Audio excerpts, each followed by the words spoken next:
అవును మాధవ, రేపు పెళ్లి రోజు కదా. ఏంటి ప్రోగ్రామ్? డాన్సులు, ఆటలు, పాటలు అంతా ఓకే కదా? ఏంటి ఓకే?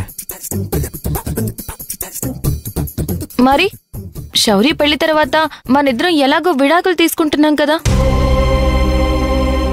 మరి ఈ డాన్సులు, ఆటలు, పాటలు ఇవన్నీ రేపే కదా.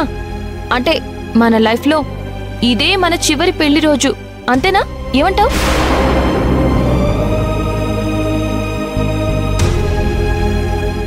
కోపంలో ఏదో అన్నాను కానీ నువ్వు లేకుండా నేను ఎలా ఉంటాను భూమి? ఆ క్షణానికి అలా అనిపించింది అనేశాను. నిజంగా నీకు దూరంగా బ్రతకాలన్న ఆలోచన వస్తేనే తట్టుకోలేకపోతున్నాను. నీకెప్పుడో చెప్పాను, నువ్వంటేనే నేను, నువ్వుంటేనే నేను.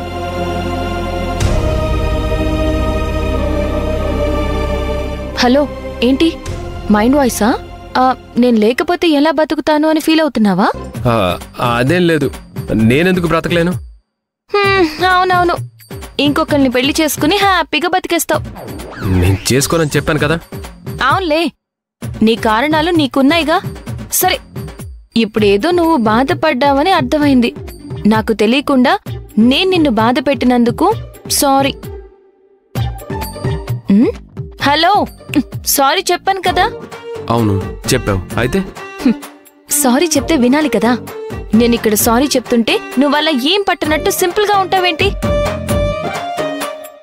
అయ్యో సారీ ఎందుకు, నువ్వేమీ తప్పు చేయలేదు, మనిద్దరి మధ్య సారీలేంటి, ఇలా ఏదో ఒకటి అనాలి కదా. అసలు నువ్వు ఎందుకు సారీ చెప్పావో నాకు అర్థం కావడం లేదు. నేనెందుకు అనాలి? అనాలి. భార్య సారీ చెప్పినప్పుడు కౌంటర్ గా భర్త ఏదో ఒకటి అనాలి. అనకపోతే నేను సారీ చెప్పిన దానికి అర్థమేముంటుంది? ఏమైంది భూమి నీకు? నువ్వే నన్ను క్షమించు, నేను కాదు. ఏంటి భిక్ష వేస్తున్నావా? భిక్ష క్షమించు ఏంటి? క్షమించు సింపుల్ గా ఒక పదం చెప్తే సరిపోతుందా? మరి ఇంకేం చేయాలి? ఓ లవ్ లెటర్ రాసిన ఫీలింగ్ ఉండాలి, ఫోన్లో అరగంట మాట్లాడిన ఫీలింగ్ ఉండాలి. ప్రేమిస్తున్నాను అని నేను నీ వెంట పడినప్పుడు నీ రియాక్షన్లు, నీ డైలాగులు అవన్నీ ఇప్పుడేమైపోయాయి? ఎలాగో విడిపోతున్నాం కదా, దీంతో సంబంధం ఏముందిలే, రేపు వచ్చేదానికి ఈ కబుర్లన్నీ చెప్పుకుందామని దాచిపెట్టుకుంటున్నావా? అవ్వా ఏంటి అవ్వా? అదే నేనెప్పుడు అన్నానని నీ మైండ్ లో అనుకుంటుందో అదే కదా, నాకు అర్థమైపోయింది. ఇప్పుడు నీకేం కావాలి భూమి? నాకేం వద్దు, నీకేం కావాలో నాకు అర్థం అవుతుంది. ఇంతకీ ఏంటి, రేపొద్దున ఏమైనా ప్రోగ్రాం ఉందా లేదా? బట్టలు గిట్టలు కొండాలు ఏమైనా ఉన్నాయా లేవా? కొందామని అన్నయ్య చెప్పాడు కదా. అన్నయ్య చెప్పడం ఏంటి? నువ్వేమీ అనుకోలేదా? ఓహో, విడిపోక ముందే విడిపోయిన ఫీలింగ్ లో ఉన్నావైతే. ఇదిగో, విడిపోయే ముందు విడాకులు తీసుకునే వరకు నేను నీ భార్యని, నువ్వు నా భర్తవి. అది మాత్రం మర్చిపోకు. రేపొద్దున్నే డాన్సులతోటి, ఆటలతోటి, పాటలతోటి దుమ్ము రేపాలి. ఏంటి దుమ్ము రేపాలి, అర్థమైందా? అది చూసి టోటల్ ఫ్యామిలీ హ్యాపీగా ఫీల్ అవ్వాలి. ఏమైంది భూమికి మధ్య?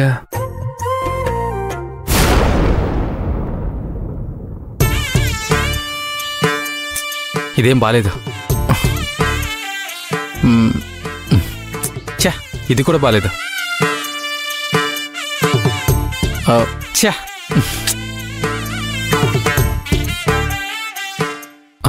ఇది బాగుంది. అమ్మా, షర్ట్ ఎలా ఉంది? దేనికి నాన్న ఈ షర్ట్? ఏంటమ్మా తెలియనట్టు మాట్లాడుతున్నావు? రేపు శౌర్య వాళ్ళ అన్న వదిలింది పెళ్లి రోజు కదమ్మా, ఆ ఫంక్షన్కి నేను వెళ్దామని డ్రెస్ తీసి పెట్టుకుంటున్నాను.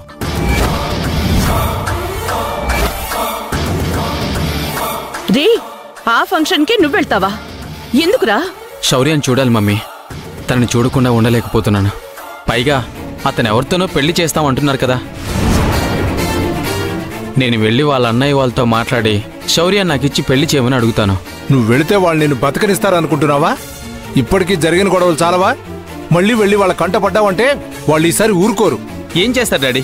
కొడతారు, తిడతారు, మహా అయితే చంపేస్తారు. చంపనివ్వు డాడీ, నేను వెళ్ళాలి. నేను నా శౌర్యాన్ని చూడాలి.